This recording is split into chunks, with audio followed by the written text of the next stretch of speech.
រិមិត្តបានឃើញហើយនេះគឺជាផ្ទះរបស់លោកតាដែលជាជនពិការដៃម្នាក់ដែលគាត់បានពលីនៅក្នុងសម័យសង្គ្រាមផងដែរឥឡូវនេះកូនប្រុសរបស់គាត់ម្នាក់ត្រូវបានជនដៃដល់ដែលបានផឹកស៊ីជាមួយគ្នានឹងធ្វើសកម្មភាពវាយបណ្ដាលឲ្យស្លាប់យ៉ាងអនាធមតែម្ដងឥឡូវនេះអ្វីដែលគួរឲ្យសង្វេគចិត្តលោកតាដែលជាឪពុកហ្នឹងគឺគាត់បានត្រឹមតែឈរមើលសាកសពរបស់កូនទាំងអារម្មណ៍ក្តុកក្តួលតែប៉ុណ្ណោះសូម្បីតែថវិកាបាទសម្រាប់រៀបចំធ្វើពិធីបុណ្យសពឲ្យកូននឹងក៏អត់មានដែរសូមជួយឧបត្ថម្ភឲ្យកូនចៅខ្ញុំឲ្យបានធ្វើបុណ្យធ្វើទានបានបើថាឲ្យខ្ញុំមានប្រាក់អីធ្វើបុណ្យធ្វើទានអត់មានទេលោកតាសុំទោសលោកតាដៃនេះពិការរយៈពេលប្រហែលឆ្នាំហើយលោកតាអូតាំងពីចំនួនលន់ណុលនោះធ្វើទាហានលន់ណុលបាទត្រូវអីដែរលោកតាបានពិការដៃហ្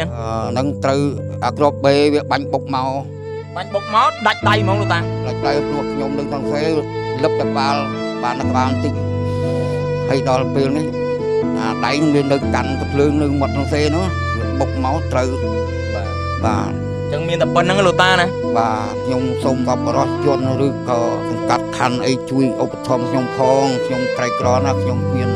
អីធ្វើបុណ្យឲ្យកូនផងទេជុំវិញករណីឃាតកម្មដល់សាហាវក្នុងករណីបាទចំនួនក្នុងវងវឹកស៊ីដែលបណ្ដាលឲ្យជនរងគ្រោះម្នាក់បានស្លាប់ក្រោមកណ្ដាប់ដៃរបស់ជនដៃដល់ម្នាក់បាទដែលផឹកនៅក្នុងវងផឹកស៊ីជាមួយគ្នានឹងប្រិមិត្តបានឃើញឥឡូវនេះសគឺឈរជូនដំណើរសក់ខ្មៅក្រោយពីកូនរបស់គាត់ហ្នឹងបានទៅផឹកស៊ីនៅផ្ទះជនដៃដល់ដែលមានឈ្មោះអាចិនហ្នឹងក៏កើតទៅជាចំនួនឆ្លោះគ្នាប្រវាយប្រតប់បាទហើយវាយហ្នឹងយើងមិនដឹងថាបើតាមលោកតាបានបញ្ជាក់ហ្នឹងថាមានយកដុំថ្មអីវាយទៅលើកូនរបស់គាត់ថែមទៀតហើយនៅពេលដែលកូនរបស់គាត់ត្រូវបានក្មួយសែងមកដល់ផ្ទះក៏បានដេកស្លាប់នៅផ្ទះយ៉ាងអនាធមតែម្ដងសម្រាប់អ្នកមានបញ្ហាសុខភាពដូចជាលើកជាស្គរលើកជាខ្លាញ់លើកជាអាស៊ីតឬក៏លើកឈាមនិងមានបញ្ហាឈឺសន្លាក់ឈឺចុករយតាមសាច់ដុំក្រហាយបាតជើងសកៀបាតជើងបបាក់ក្នុងការគេងឥឡូវគឺខ្ញុំសូមណែនាំជាមួយនឹងកៅអីបាត់ជើង50ដែលវាមានប្រសិទ្ធភាពខ្ពស់ខ្លាំងមែនទែនក្នុងការបឺតយកស្រូបជាតិពុលនៅក្នុងរាងកាយរបស់យើងកំឡុងពេលគេថែមទាំងបង្កើនភាពស៊ាំបង្កើនចរន្តឈាមនិងថែមទាំងជួយបំបាត់បញ្ហាឈឺចុកចាក់ទឹករយហើយបើសម្រាប់ការប្រើប្រាស់វិញគឺងាយស្រួលមែនទែនបងអង្គពុំមីងលោកតាយាយគ្រាន់តែបិទនៅលើបាតជើងមុនចូលគេង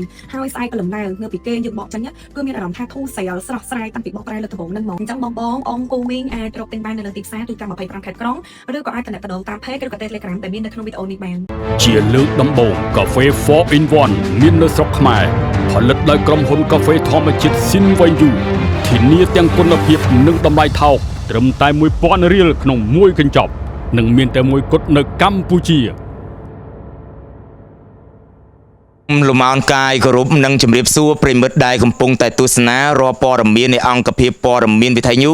នៅវេលាម៉ោង 12 រំលងអាធ្រាត្រឈានចូលថ្ងៃទី 6 ខែកក្កដាឆ្នាំ 2026 នេះប្រិមិត្តបានឃើញហើយនេះគឺជាផ្ទះរបស់លោកតាដែលជាជនពិការដៃម្នាក់ដែលគាត់បានពលីនៅក្នុងសម័យសង្គ្រាមផងដែរឥឡូវនេះកូនប្រុសរបស់គាត់ម្នាក់ត្រូវបានជនដៃដល់ដែលបានផឹកស៊ីជាមួយគ្នានឹងធ្វើសកម្មភាពវាយបណ្ដាលឲ្យស្លាប់យ៉ាងអនាធមតែម្ដងឥឡូវនេះអ្វីដែលគួរឲ្យសង្វេគចិត្តលោកតាដែលជាឪពុកហ្នឹងគឺគាត់បានត្រឹមតែឈរមើលសាកសពរបស់កូនទាំងអារម្មណ៍ក្តុកក្តួលតែប៉ុណ្ណោះសូម្បីតែថវិកាបាទសម្រាប់រៀបចំធ្វើពិធីបុណ្យសពឲ្យកូននឹងក៏អត់មានដែរលោកតាអាចចូលទៅខាងក្នុងតិចបានទេលោកតាបាទលោកតាអាចជម្រាបបានទេលោកតាមកដល់ពេលនេះតើលោកតាមានលទ្ធភាពក្នុងការរៀបចំពិធីបុណ្យសពឲ្យកូនដែលត្រូវបានជន់ដែលដល់វាយបណ្ដាស្លាប់នឹងទេលោកតាខ្ញុំនឹងគិតមិនទេមានពឹងទៅកន្លែងសង្កាត់ហើយនឹងអ្នកសប្បុរសដែលគេ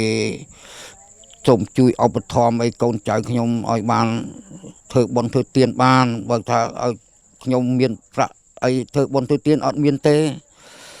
បាទលោកតាអាចអំពាវនាវលោកតាបាទលោកតាមានអីអំពាវនាវដល់សប្បុរសជនទេលោកតាបាទខ្ញុំសូមអំពាវនាវសប្បុរសជនជួយឧបត្ថម្ភកូនចៅខ្ញុំផងបាទលោកតាអាចអំពាវនាវម្ដងទេមកលោកតាតើលោកតាមានអីអំពាវនាវសុំដល់សប្បុរសជនដែលគាត់កំពុងតែមើលហើយអាណិតលោកតាទេក្នុងនាមលោកតាជាវីរៈកងទ័ពដែលបានពលីនៅក្នុងសម័យសង្គ្រាមម្នាក់ដោយដៃខាងស្ដាំនេះគឺបានដាច់ដោយសារតែគ្រាប់មីនលោកតាគ្រាប់បេបាញ់បុកបាទហើយដល់ឥឡូវខ្ញុំពិការហ្នឹង